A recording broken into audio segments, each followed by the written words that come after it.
मेरा प्रश्न है कि जातिवाद पर पहले तो आपकी जो पर्सनल, जो आपका खुद का क्या व्यू है, आपकी जातिवाद पे आपकी क्या राय है, और उसके बाद आप मुझे ये भी बताएं, क्या सनातन धर्म के कंटेक्स्ट में जातिवाद सही है? क्या जातिवाद को माना गया था, या फिर उदय सनातन धर्म के साथ, परिस्थितियों के साथ हुआ, या फिर जो भी इससे मिलते हुए जो भी जितने भी इसके अंग होंगे, प्रकार होंगे, आप मुझे थोड़ा समझाइए। पहले तो आपने पूछा कि मेरी पर्सनल राय क्या है जी। तो देखिए, मैं तो इसको टोटली डिनाई करता हूँ। जातिवाद मतलब मैं इसको सिरे से और इसकी जड़ तक खारिज करता हूँ।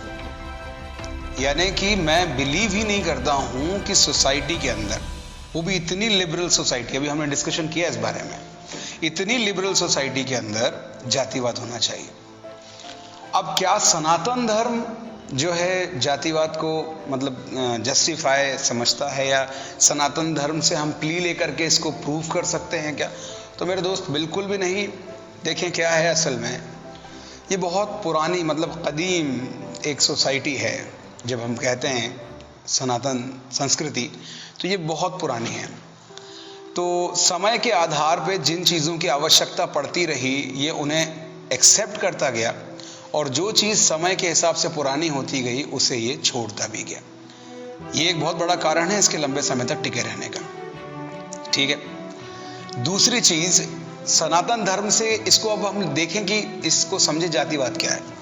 तो आरंभिक जब हम सनातन धर्म की टेक्स्ट बुक पढ़ते हैं, जैसे वेदा, तो उनमें आपको जातिवाद वर्ण के वर्ड से मिलेगा। वर्ण जिसका शाब्दिक अर्थ है रंग, वर्ण के आधार पर मिलेगा। फिर धीरे धीरे जो उस वर्ण के व्यक्ति थे, जिस भी वर्ण को जिस डीड के साथ में अप्रोप्रिएट कर दिया गया, वो उसको करते रहे, उसी काम पर वो चलते रहे। फिर समय के अनुसार चलते चलते चलते वो उनका प्रोफेशन बन गया।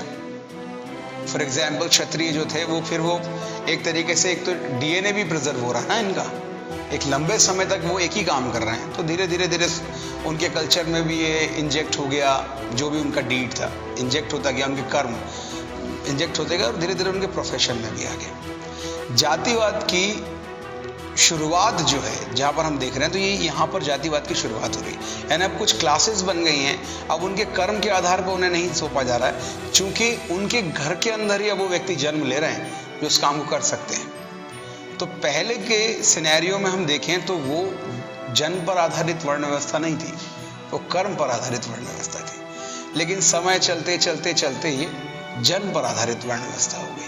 फिर उत्तर ऋग्वेदिक काल में, यानी पोस्ट ऋग्वेदिक एरा में आते आते इसका स्ट्रक्चर इतना रिजिड हो गया कि मतलब इनके अंदर भी जो जातियां थी, इनके अंदर भी उपजातियां बनने लग गई। और फिर चलते चलते चलते चलते तो ये बहुत, इसके हम देख रहे हैं फिर अनटचेबिलिटी और इस तरह की चीज़ें भी इनमें इंजेक्ट होने लग गई। लेकिन इससे ये साबित नहीं होता कि शुरुआत में जो वर्ण व्यवस्था बनाई गई थी वो गलत थी। इससे साबित नहीं होता। देखिए, मैं इसको खारिज करता हूँ कैसे। चलिए, मैं आपको एक सोसाइटी देता हूँ। ये बहुत इंपॉर्टेंट एक मैं आपको सीन देने वाला हूँ, जिसे आपको इमेजिन करना है। मैं आपको एक सोसाइटी देता हूँ। उस सोसाइटी को आपको बनाना है। अभी वहाँ पर कुछ नहीं, एकदम आपको समझ लीजिए कि जीरो पर है वो सोसाइटी। उस सोसाइटी को आपको बनाना है। अब मेरे सवाल का जवाब दीजिए। सोसाइटी में आपको कुछ लोग दिए गए हैं, उन लोगों से आपको पूरा सिस्टम बनाना है। तो बताएं, आप एडमिनिस्ट्रेशन का काम किससे करवाएंगे? जो बुद्धिमान होंगे। आप अपनी सोसाइटी के लिए सिक्योरिटी चाहते हैं तो किन से करवाएंगे? बलवान होंगे, जाहिर है। और आपको ये भी पता है कि बिना व्यवसाय के एक सोसाइटी चल नहीं सकती। तो जाहिर है जो धन के आधार पे चतुर होंगे उनको दिया जाएगा। अब बचता है फोर्थ क्लास। अब जो व्यक्ति ऑलरेडी ये काम कर रहा है, यानी कि जो एडमिनिस्ट्रेशन पावर में बैठा हुआ है, तो वो तो कंट्री के लिए, आपकी सोसाइटी के लिए वर्क कर रहा है, तो उसके जो पर्सनल काम है वो कौन करेगा? उसके लिए भी हमें क्लास की जरूरत पड़ेगी। तो यहाँ पर बनती है दास अवस्था, या दास शब्द जो है तो मतलब आज के उसमें बहुत बुरा माना जाता है, लेकिन फिर भी उन्हें वर्कर्स की ज़रूरत है उनके पर्सनल काम के लिए। सोचिए ना, प्रधानमंत्री अगर अभी देश का बैठा हुआ है और आप बोलते कि नहीं सोसाइटी में सब इक्वल हैं, क्या आप अपना काम खुद नहीं कर सकते? तो सोचिए ज़रा इस बात को कि प्रधानमंत्री अचानक वॉर सिचुएशन आ जाती है और प्रधानमंत्री प्रधानमंत्री को आप कॉल पर ले रहे हैं, आप कह रहे हैं सर सिचुएशन ऐसी बन गई, अब डिसीजन लेना क्या करें, और प्रधानमंत्री कहे कि 2 मिनट में ज़रा अपना खाना पका लूँ, उसके बाद बात करते हैं, तो वो फिर जस्टिफाई होगा, वो कर सकता है क्योंकि उसको वर्कर नहीं मिले हुए ना। तो जब चौथी क्लास इस तरीके से बनी, चौथी क्लास, अब मुझे बताएं, आपको मैंने एक सोसाइटी दी थी, क्या आप उसमें जस्टिस ला पाए? क्या रैशनैलिटी ला पाए?